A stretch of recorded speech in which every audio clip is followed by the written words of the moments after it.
Hello everyone. तो आज हम स्टार्ट कर रहे हैं क्लास 12th का halo alkanes and haloarenes. ठीक है, शुरू करने से पहले एक बात कि जो ये ऑर्गेनिक है ना, इसका बेसिक बिल्कुल 11 से स्टार्ट हो जाता है। लेकिन 11 में क्या करते हैं कि बच्चे बिल्कुल चीज़ों को लाइटली ले लेते हैं, वो इतने अच्छे से क्लास को नहीं लेते, जिसकी वजह से उनके कंसेप्ट जो होते हैं क्लास 11 से ही वीक होने लग जाते हैं और 12th में आके ऑर्गेनिक उनको मुश्किल लगने लग जाती है। ठीक है, तो इस वीडियो में हम क्या करेंगे, इस halo alkanes and haloarenes का सिर्फ और सिर्फ हम क्या देखेंगे, इंट्रोडक्शन देखेंगे। जहाँ पर हमें क्लास 11th के कंसेप्ट की ज़रूरत पड़ेगी हम वो भी देखेंगे, और जहाँ पर पूरा वीडियो देखने की ज़रूरत पड़ेगी उसके लिए मैं डिस्क्रिप्शन में लिंक डाल दिया करूँगी, जहाँ पर आप प्रीवियस वीडियोस देख पाएंगे। ठीक है, तो halo alkanes and haloarenes शुरू करते हैं कि क्या होता है। ठीक है, इंट्रो देखते हैं। सबसे पहले इंट्रोडक्शन लेते हैं। एल्केन्स तो सबको ही पता होता है, ठीक है, कि एल्केन्स क्या होते हैं। एल्केन्स का सबको पता होता है। एल्केन्स हमें क्या बनाने हैं, हेलो एल्केन्स। हेलो एल्केन्स मतलब किसी ना किसी हेलोजन की एडिशन होगी। इसका मतलब यहाँ से क्या होगा, प्लस एक्स होगा और माइनस एच। ठीक है, ऐसा कुछ होगा। आर एच होगा, आर एच में प्लस एक्स आएगा, एच बाहर चला जाएगा और ये बन जाएगा आर एक्स, यानी कि एल्केन्स से हेलो एल्केन्स की क्या हो गई, फॉर्मेशन हो गई। ठीक है, सिमिलरली अगर हम बात करें हेलो एरेन्स में, तो उसमें भी तो ऐसा ही होता है। आपके पास एक एरेन कंपाउंड होगा, ठीक है, एक एरेन कंपाउंड होगा। एरेन में हेलोजन आ जाएगा और एच बाहर चला जाएगा, तो ये बनेगा हेलो एरेन्स। ठीक है, हेलो एरेन्स। सबसे सिंपलेस्ट हाइड्रोकार्बन, एरोमेटिक हाइड्रोकार्बन अगर हम कोई देखें तो कौन सा होता है, बेंजीन। ये होता है।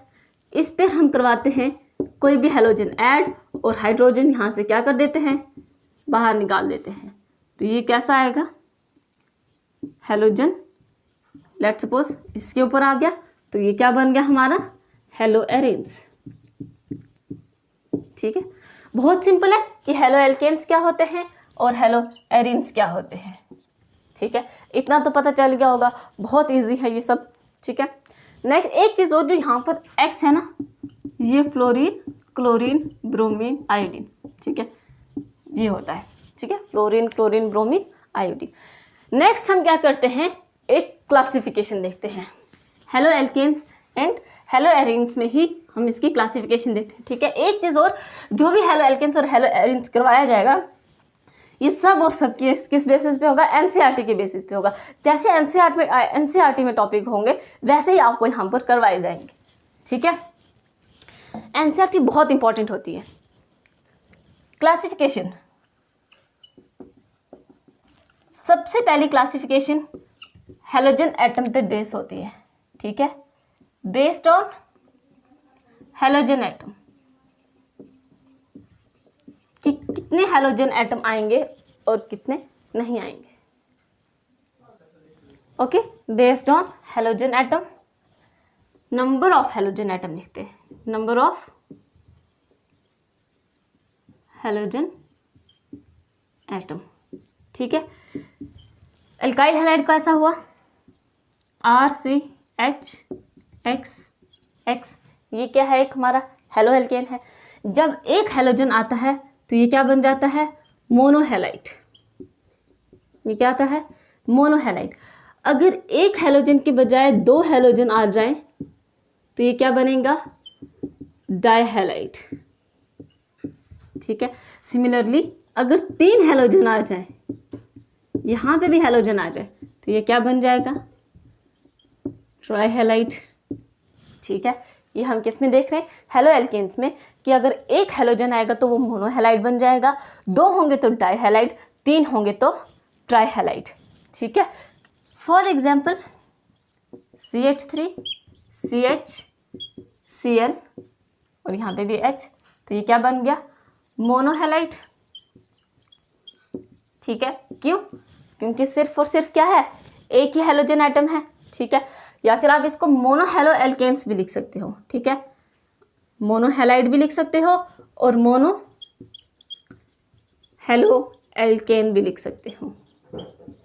ठीक है, और अगर 2 होते हैं तो मान लो यहाँ पर हमारे पास आ जाता है, ये हाइड्रोजन है, यहाँ पे भी क्लोरीन और यहाँ पे भी क्लोरीन, तो ये क्या बन गया, dihaloalkane, dihalides भी कह सकते हो, ठीक है।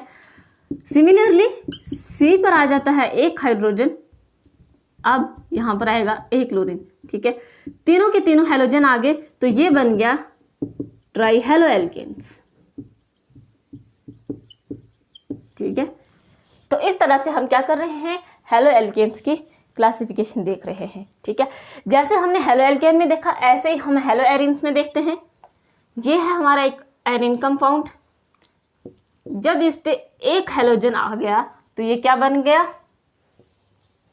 मोनो हैलो एरिन्स, ठीक है। और ये एक्स तो कुछ भी हो सकता है, और जब 2 आ जाते हैं, एक एक्स यहाँ पे और एक एक्स यहाँ पे, तो ये बन गया डाई हैलो एरिन्स। और अगर 3 हैलोजन्स आ जाते हैं तो ये बन जाते हैं क्या, ट्राई हैलो एरिन्स, ठीक है। 3 हैलोजन आते हैं तो ये बन जाते हैं ट्राई हैलो एरिन्स।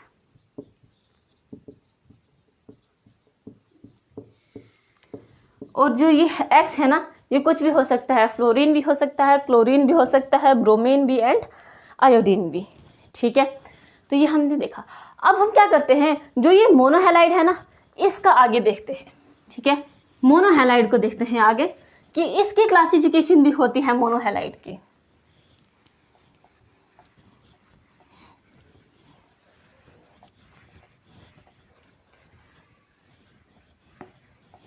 ठीक है, मोनोहैलाइड की क्लासिफिकेशन देखते हैं हम। अब हम कर रहे हैं मोनोहैलाइड्स को देख रहे हैं, ठीक है। कैसा था मोनोहैलाइड, ऐसा था ना, ये है मोनोहैलाइड। इसके साथ एक एल्काइल ग्रुप है, तो ये क्या बनेगा, प्राइमरी, ठीक है। इसे ऐसे भी लिख सकते हैं और ऐसे भी, ठीक है। ये क्या बन गया हमारा, प्राइमरी। जब हमारे पास इसी मोनोहैलाइड में क्या होता है, अगर कोई भी 2 डिफरेंट एल्काइल ग्रुप या कोई 2 सेम एल्काइल ग्रुप्स आ जाते हैं, तो ये बन जाते हैं सेकेंडरी, ठीक है। अभी तक हैलाइड्स ही है, सिर्फ इसके पास भी एक हैलोजन है, इसके पास भी एक हैलोजन है। डिफरेंस कहाँ पे आ रहा है, इनके एल्काइल्स ग्रुप में आ रहा है। सिमिलरली अगर ये वाला इस वाले हाइड्रोजन के भी प्लेस पे कोई और एल्काइल ग्रुप आ जाए, तो ये बन जाते हैं टर्शरी, ठीक है। ये क्या बन जाते हैं, टर्शरी हैलाइड्स। ये प्राइमरी हैलाइड आ गए हमारे, ये टर्शरी हैलाइड्स आ गए, प्राइमरी मोनोहैलाइड, सेकेंडरी मोनोहैलाइड और टर्शरी मोनोहैलाइड, ठीक है। जैसे हमने देखा कि ये मोनोहैलाइड्स में प्राइमरी, सेकेंडरी एंड टर्शरी आ रहा है, सिमिलरली हम ये भी तो देख सकते हैं कि डाई हैलो एल्केन्स और डाई हैलो एरिन्स में, ठीक है। यहाँ पर हैलो एल्केन्स भी हो सकते हैं, हैलो एरिन्स भी हो सकते हैं, ज़रूरी नहीं कि कुछ ऐसा ही होगा, ठीक है। अगर हम देखें डाई हैलो एल्केन्स को, ठीक है, तो डाई हैलो एल्केन्स कैसा था, ऐसा था। ये क्या है, डाई हैलो एल्केन्स, यही देखा था ना हमने, डाई हैलो एल्केन्स ऐसे देखा था। अब देखो, मान लो कि हमारे पास आर क्या है, यहाँ पे कोई भी एल्काइल ग्रुप ले लेते हैं, CH3CH, और यहाँ पर आ जाता है एक क्लोरीन और यहाँ भी आ जाता है एक क्लोरीन, ठीक है। इसके पास ये पॉसिबिलिटीज भी आ जाती है कि ये क्लोरीन एक इसके पास आ जाए और एक क्लोरीन इसके पास आ जाए, ठीक है। एक क्लोरीन इसके पास और एक क्लोरीन इसके पास आ जाए, यानी कि 2 क्लोरीन आ तो रहे हैं, ये अभी भी, ये भी डाई हैलो कंपाउंड है और ये भी डाई हैलो कंपाउंड है, ठीक है। यहाँ पर जो आ रहा है ये बन जाता है हमारा जेमिनल डाइहैलाइड। ये क्या बन जाता है, जेमिनल डाइहैलाइड। और जो ये बनता है ये हमारा क्या बनता है, विसिनल डाइहैलाइड, ठीक है। अब इन स्ट्रक्चर को देख के क्या पता चलता है कि जब एक ही कार्बन पे 2 हैलोजन एटम आ जाते हैं, एक ही कार्बन पे 2 हैलोजन एटम आ जाते हैं, तो वो जेमिनल डाइहैलाइड्स बना देते हैं।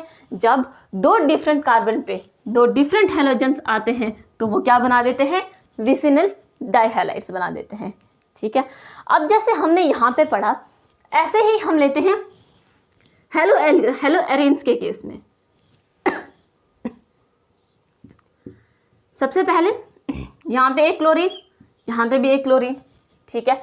एक तो ये आ गया, ये पॉसिबिलिटी भी तो हो सकती है कि एक क्लोरीन यहाँ चला गया तो दूसरा क्लोरीन यहाँ पर आ गया। एक और पॉसिबिलिटी भी आ सकती है कि ये क्लोरीन यहाँ पे रहा और दूसरे ने अपनी पोजीशन चेंज करके यहाँ चला गया, ठीक है। यानी कि इसमें क्या है, हैं तो सारे के सारे डाई हेलो, ये 3 4 5 6, ठीक है। ये नंबरिंग देना, IUPAC नॉमेनक्लेचर, ये सारा का सारा 11th का टॉपिक है, ठीक है। वहाँ पर आप IUPAC नॉमेनक्लेचर देख सकते हैं कि किस तरह से इनको नाम दिए जाते हैं, ओके। अब देखो हमने क्या करना है, नंबरिंग वहाँ से देते हैं जहाँ से लोकेंट पास होता है, यहाँ से ब्रांच पास है तो यहीं से जाएगी। यहाँ से भी 1 2 3 4 5 6, और यहाँ से क्या करोगे, आप यहाँ से दोगे तो भी ये फोर्थ पोजीशन पे आएगा, यहाँ से दोगे तो भी, कहीं से भी आप इससे नंबरिंग दे सकते हो, ठीक है। ये क्लोरीन अगर इस तरफ होगा तो नंबरिंग इस तरफ जाएगी, ये क्लोरीन इस तरफ होगा तो नंबरिंग इस तरफ से जाएगी, ठीक है। अब देखो जब ये सेकंड पोजीशन पे होगा ना, इस फर्स्ट क्लोरीन के कंपैरिजन में जब क्लोरीन सेकंड पोजीशन पे होगा तो उसे हम कहेंगे ऑर्थो डाइहैलाइड, ठीक है। उसे हम क्या कहेंगे, ऑर्थो डाइहैलाइड। ये हमारे पास क्या बन गया, 2 क्लोरीन है, ठीक है।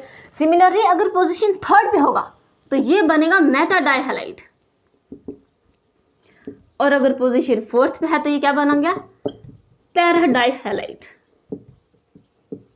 ठीक है, ओके। तो हमने देखा कि ortho, Meta and para position पे किस तरह से डाई हेलो एल्केन्स में हम देख रहे हैं, ठीक है। ये सारा का सारा हम किस में देख रहे हैं, डाई हेलो कंपाउंड्स में, ठीक है। ये सारा का सारा इसमें देख रहे हैं, और ये जो हमने देखा ये मोनो हेलो एल्केन्स में देखा। अब जैसे हमने देखा monohaloalkanes, dihaloalkanes, ठीक है, ट्राई हेलो एल्केन्स भी होते हैं। हम हेलो एल्केन्स की बात कर रहे हैं तो इसमें कुछ भी, जैसे मोनो हो जाता है, डाई हो सकता है, पॉली हेलो एल्केन्स भी हो सकते हैं, पॉली हेलो एरीन्स भी हो सकते हैं, ठीक है। एक बार हम वहाँ देख लेते हैं कि पॉली हेलो एल्केन्स कौन से हैं और पॉली हेलो एरीन्स कौन से हैं।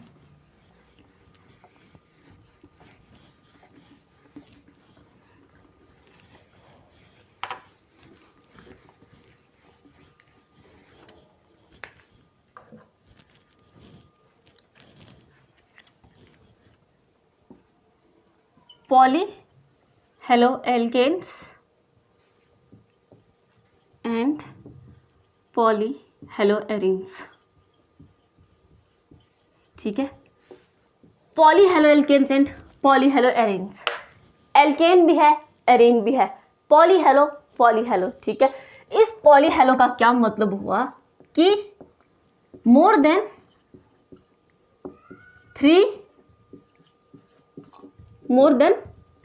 3 हेलोजन एटम,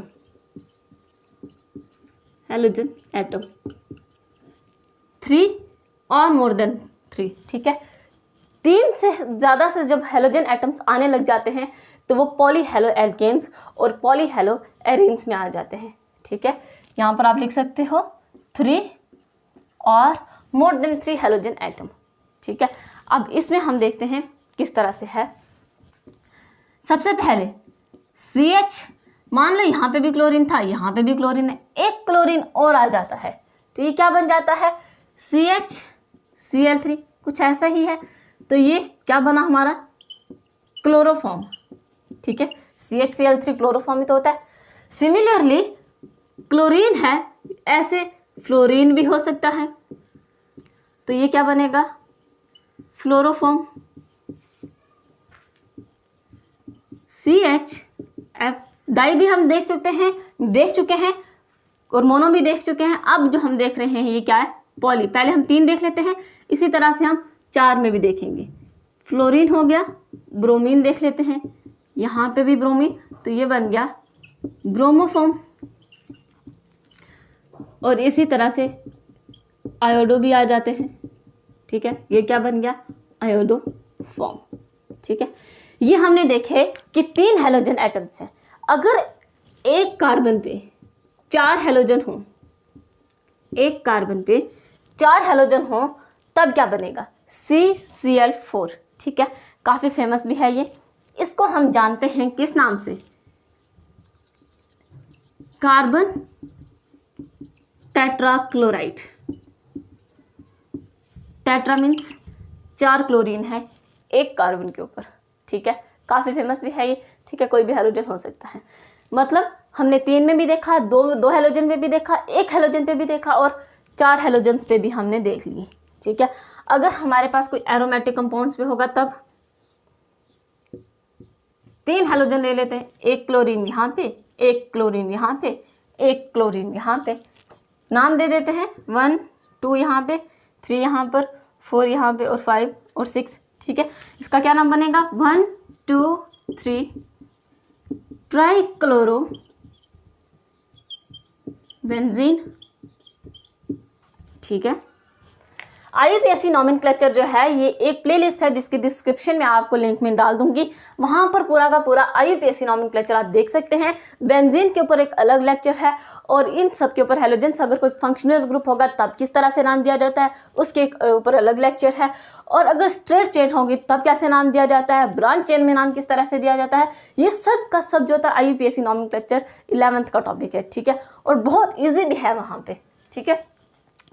तो ये तो आ गया कि किस तरह से हम इसकी क्लासिफिकेशन कर रहे हैं, ठीक है, on the basis of the number of the halogen atoms, ठीक है। अब जो क्लासिफिकेशन हम देख रहे हैं ये हम देखेंगे on the basis of hybridization, ठीक है। हाइब्रिडाइजेशन के बेसिस पे देखते हैं हम क्लासिफिकेशन। सेकंड क्लासिफिकेशन हम ले रहे हैं और ये किस बेसिस पे है,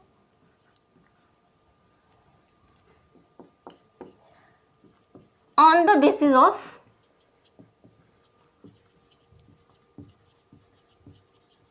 hybridization of carbon atom। Carbon atom की हाइब्रिडाइजेशन स्टेट कैसी है उसके बेसिस पे हम दे रहे हैं, इसे क्लासिफाई कर रहे हैं, ठीक है। सबसे पहले हम लेते हैं वो कंपाउंड्स जिनके पास क्या होता है, compounds having sp3CX, वो कंपाउंड्स जहां पर कार्बन जो होगा वो क्या होगा sp3, ठीक है, sp3 होगा, CX आगे बॉन्ड लिख सकते हैं, ठीक है। अब देखो इसमें सबसे पहले नंबर 1 पर अगर हम बात करते हैं तो किसकी करते हैं, एलाइलिक हैलाइड, एलाइलिक हैलाइड, ठीक है। एलाइलिक हैलाइड 3 तरह से हैलाइड्स होते हैं, ठीक है। ये आ जाते हैं डबल बॉन्ड, यहाँ पे जो कार्बन होता है एक कार्बन यहाँ पे, एक कार्बन यहाँ पे, एक कार्बन यहाँ पे, जो ये आते हैं ये कौन सा होता है, विनाइलिक कार्बन, ये होता है एलाइलिक कार्बन, और जो ये होता है ये होता है होमो एलाइलिक कार्बन, एलाइलिक कार्बन, ठीक है। ये वाला कार्बन जो होता है ये sp2 हाइब्रिडाइजेशन शो करता है, और ये वाला कार्बन sp3, अगेन ये वाला कार्बन क्या करता है, sp3 हाइब्रिडाइजेशन स्टेट शो करता है। एलाइलिक हैलाइड यानी कि कुछ ऐसा स्ट्रक्चर होगा, ऐसा ये वाला कार्बन है और इसी के साथ जब भी कोई हैलोजन आता है तो यहाँ पर हम कहते हैं ये क्या है, एक एलाइलिक हैलाइड, ठीक है। जैसे हमने यहाँ पे लिया ऐसे हमारे पास रिंग में भी आ सकते हैं, ठीक है। हमने एलाइलिक हैलाइड्स बनाने हैं, रिंग कैसे, इस तरह से सिर्फ रिंग ले रहे हैं, और जब इसके ऊपर आता है तो ये भी क्या है, एक एलाइलिक हैलाइड है। ये एक साइक्लिक कंपाउंड है, एरोमेटिक कंपाउंड्स नहीं है। एरोमेटिक होने के लिए क्या चाहिए, अल्टरनेट पोजीशन पे डबल बॉन्ड का होना ज़रूरी है। ये सिर्फ और सिर्फ एक साइक्लिक कंपाउंड है, ठीक है। ये वाला जो पार्ट है ना, ये वाला पार्ट, ये क्या है, एक एलाइलिक पार्ट है। इसमें और इसमें कुछ भी डिफरेंस नहीं है, ठीक है। यहाँ पर जो हाइब्रिडाइजेशन स्टेट है ना इस कार्बन की, ये sp3 है, सिमिलरली यहाँ पे भी sp3 है। तो ये है हमारा एलाइलिक हैलाइड्स, ठीक है। जैसे हमने इसमें देखा एलाइलिक हैलाइड, इसी तरह से हम देखते हैं benzylic halide, benzylic halides. Benzylic halides में क्या होता है कि एरोमेटिक रिंग होती है, एरोमेटिक रिंग्स आ जाती हैं इस तरह से। यहाँ पर जो कार्बन आता है ये वाला कार्बन CH2, ये वाला कार्बन आ जाता है sp2, ठीक है, जो ये वाला सॉरी sp3, जो ये वाला कार्बन आ जाता है, ठीक है। इसी तरह से हम ये भी कह सकते हैं कि जहाँ पर हमारे ये हाइड्रोजन्स हैं, यहाँ पे कुछ और कंपाउंड्स भी हो सकते हैं, कुछ और एल्काइल ग्रुप्स भी हो सकते हैं। यहाँ पर आ जाता है हमारे पास एक X आ जाता है। जो ये बेंजाइलिक हैलाइड्स है, इसका ये कार्बन sp3 और इसका ये कार्बन sp3, ठीक है। ये आ जाती है जिनके पास क्या होता है, कार्बन sp3 शो करता है, ऐसे कंपाउंड्स। इसको अगर हम कहेंगे ना, ये है हमारा primary benzylic halide, benzylic halide primary, ठीक है। अगर यहाँ पर हम बात करें, अगर हमारा R-CH3 हो एंड R डबल डैश हमारा H हो, तब ये हमारा बनता है कौन सा, सेकेंडरी कंपाउंड, ठीक है, सेकेंडरी बेंजाइलिक हैलाइड। अगर R डैश और R डबल डैश कुछ सेम होता है हमारा, लेट सपोज ये CH3 हो गया या कोई भी अल्काइल ग्रुप आता है, तो उस केस में ये बन जाते हैं टर्शरी बेंजाइलिक हैलाइड, ठीक है। उस केस में क्या बन जाते हैं, टर्शरी बेंजाइलिक हैलाइड। अब जैसे ये हमने देखा कि वो कंपाउंड्स जिनके पास कार्बन की sp3 हाइब्रिडाइजेशन स्टेट होती है, उसे किस तरह से क्लासिफाई किया गया है। अब हम वो कंपाउंड्स देखते हैं जिनके पास कार्बन की sp2 हाइब्रिडाइजेशन स्टेट होती है, ठीक है। ये सारा का सारा आपको NCERT में गिवन है, वहाँ पर आप इसे देख सकते हैं, ठीक है। sp2 लेते हैं अब हम, sp2, ठीक है। सबसे पहले हम बात करते हैं विनाइलिक हैलाइड्स। कौन से होते हैं विनाइलिक हैलाइड्स, जब डबल बॉन्ड कार्बन है, ये वाला कार्बन जो है ये क्या है, sp2, इसके साथ कोई भी हैलाइड हो सकता है, ठीक है। इस वाले कार्बन के साथ कोई भी हैलाइड्स हो सकता है, तो ये हमारा बन जाता है विनाइलिक हैलाइड। इसे अगर हम रिप्रेजेंट करें तो हम इसे इस तरह से भी रिप्रेजेंट कर सकते हैं, ठीक है। ये दोनों एक ही चीज़ है, ये सिर्फ मैं आपको बता रही हूँ इस तरह से, ठीक है। आपको इस तरह से ज़्यादातर लिखा हुआ मिलता है, इस तरह से ये आते हैं विनाइलिक हैलाइड। अगर हम चेन देखें, क्लोज चेन, तो यहाँ पर आ जाता है हेलोजन, तो ये बना देते हैं विनाइलिक हैलाइड्स, ठीक है। अब जैसे ये विनाइलिक हैलाइड्स है ना, ऐसे ही आ जाते हैं एराइल हैलाइड्स, ठीक है। देखो ये है हमारा एक एराइल कंपाउंड, ठीक है। इसके साथ डायरेक्टली होता है एक हैलोजन अटैच्ड। ये कुछ भी हो सकता है, फ्लोरो फ्लोरो ब्रोमो आइडो, कुछ भी। जैसे हमने कहा कि इसके साथ हो सकता है, तो ये पॉलीचेन्स भी हो सकते हैं, ठीक है। यानी कि क्या होते हैं, एक से ज़्यादा रिंग भी इसमें, एरोमेटिक रिंग आपस में मिलकर भी बनाती हैं ये, और यहाँ पर कोई भी हैलोजन हो सकता है, ठीक है। जैसे हमने ये लिया, इसी तरह से हम ये भी कह सकते हैं कि जो हमारे एरोमेटिक हाइड्रोकार्बन्स हैं वो ज़रूरी नहीं कुछ ऐसे ही होंगे। मान लो हमारे पास एक टोल्यून है, टोल्यून के साथ किसी भी पोजीशन पर आ जाता है एक X, तो ये सारे के सारे बना देते हैं एराइल हैलाइड्स। यहाँ पर इसकी हाइब्रिडाइजेशन स्टेट आ जाती है sp2, इसकी हाइब्रिडाइजेशन स्टेट आ जाती है sp2, इसकी हाइब्रिडाइजेशन स्टेट भी क्या है, sp2, इसकी हाइब्रिडाइजेशन स्टेट क्या है, sp2, और सिमिलरली यहाँ पर इस वाले कार्बन की sp2 इसकी क्या है, हाइब्रिडाइजेशन स्टेट है। तो इस तरह से हम क्या करते हैं, halo alkanes and haloarenes की क्लासिफिकेशन करते हैं, ठीक है। नेक्स्ट हम देखते हैं एक nature of CX bond. Next ले रहे हैं हम नेचर ऑफ CX बॉन्ड। इसमें सबसे पहले कि क्या होते हैं, पोलर मॉलिक्यूल होते हैं। पोलर मॉलिक्यूल किस वजह से होते हैं, ड्यू टू पोलराइजेशन, और ये पोलराइजेशन किस वजह से होती है, ये पोलराइजेशन किसकी वजह से होती है, due to difference of electronegativity, difference of electronegativity, ठीक है। इलेक्ट्रोनेगेटिविटी की वजह से एक पोलराइजेशन अराइज होती है, ठीक है। हमारे पास मॉलिक्यूल है कुछ CX ऐसा है, ठीक है, कार्बन की 4 वैलेंस हमें पूरी करनी होती है। यहाँ पे क्या होता है कि इसके ऊपर आ जाता है पार्शियल नेगेटिव चार्ज और इसके ऊपर आ जाता है पार्शियल पॉजिटिव चार्ज। ऐसा क्यों होता है, क्योंकि X कोई भी हेलोजन होगा, ये ज़्यादातर जो इसके शेयर्ड पेयर ऑफ इलेक्ट्रॉन्स होंगे ये इसी हेलोजन्स के पास होंगे, इस वाले हैलोजेंस के पास। तो यहाँ पर क्या होता है कि जो इलेक्ट्रॉन्स होते हैं वो इसकी ओर जाना चाहेंगे, इस कार्बन की ओर नहीं, क्योंकि ये एक्स से यानी कि हैलोजन से कम इलेक्ट्रोनेगेटिव है, ठीक है। इसलिए इसके ऊपर हो जाता है पार्शियल नेगेटिव चार्ज अराइज और इसके ऊपर हो जाता है पार्शियल पॉजिटिव चार्ज अराइज, ठीक है। नेक्स्ट हम ये कहते हैं कि जो इनकी डाइपोल मोमेंट होती है वो परमानेंट होती है, परमानेंट डाइपोल मोमेंट होती है इनकी, डाइपोल मोमेंट, ठीक है।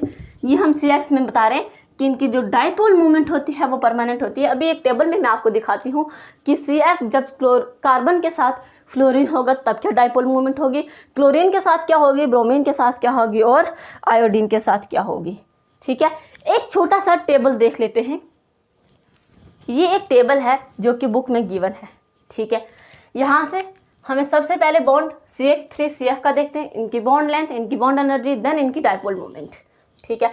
अब अगर हम इस टेबल को ध्यान से देखें तो ऊपर से नीचे आते बॉन्ड लेंथ बढ़ रही है, ठीक है। ऊपर से नीचे आते यानी कि फ्लोरीन से आयोडीन की ओर जब आएंगे तो बॉन्ड लेंथ बढ़ेगी, फ्लोरीन का साइज छोटा होगा, क्लोरीन की लेंथ बढ़ जाएगी, साइज भी बढ़ रहा है, ऊपर से नीचे आते साइज बढ़ता है, फ्लोरीन का साइज छोटा तो इसकी लेंथ भी छोटी होगी, आयोडीन का साइज बड़ा तो इसकी लेंथ भी बड़ी होगी। अगर दूसरी तरफ हम ये देखें कि बॉन्ड एनर्जी ऊपर से नीचे आते कम हो रही है, ठीक है, बॉन्ड लेंथ इंक्रीज हो रही है, इंक्रीजेस, और बॉन्ड एनर्जी क्या हो रही है, कम हो रही है, बॉन्ड एनर्जी कम हो रही है, ठीक है। 452 से 351, 351 से 293 एंड देन 234, ठीक है। यहाँ से हमारे पास एक रिलेशन आता है और वो क्या है कि बॉन्ड लेंथ और बॉन्ड एनर्जी का जो रिलेशन होता है वो इन्वर्स होता है। इसका मतलब जब भी बॉन्ड लेंथ बढ़ेगी तो बॉन्ड एनर्जी ने कम होना ही होना है, ठीक है। नेक्स्ट हम डाइपोल मूवमेंट की ओर देखें तो डाइपोल मूवमेंट भी ऊपर से नीचे आते कम हो रही है, लेकिन अगर ध्यान से देखें तो क्लोरीन की डाइपोल मूवमेंट, कार्बन और क्लोरीन के बॉन्ड की डाइपोल मूवमेंट सबसे ज़्यादा है, फ्लोरीन से भी ज़्यादा। देन यहाँ पर ट्रेंड थोड़ा सा चेंज हो रहा है। इसका मतलब अगर हम डाइपोल मूवमेंट देखें, डाइपोल मूवमेंट लें तो डाइपोल मूवमेंट सबसे ज़्यादा कार्बन और क्लोरीन बॉन्ड की है, देन CF, देन आ जाता है कार्बन ब्रोमीन एंड देन आ जाता है कार्बन आयोडीन, ठीक है। ऐसा है कुछ इसका ऑर्डर, ठीक है।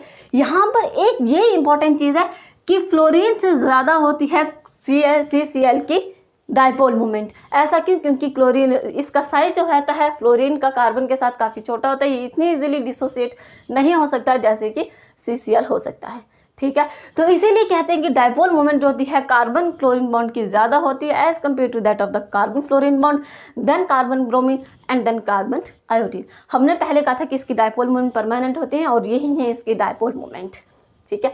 तो इस तरह से यहाँ पर हमारी क्या होती है, नेचर ऑफ CX जो होता है हमारा कंप्लीट होता है। इसी लेक्चर को हम आगे कंटिन्यू करेंगे, यानी कि नेक्स्ट लेक्चर में हम बात करेंगे methods of preparations, halo alkanes and haloarenes में ही देखेंगे। आज जो हमने देखा ये सिर्फ एक इंट्रोडक्शन था ये देखने के लिए कि हेलो एल्केन्स और हेलो एरिन्स होते क्या हैं, बेसिकली उसको क्लासीफाई किस तरह से किया गया है और जो CX का बॉन्ड है उसका नेचर कैसा है, ठीक है। नेक्स्ट हम देखेंगे प्रिपरेशंस इनकी कैसे है, ठीक है। तो इस वीडियो में इतना ही। Thank you so much.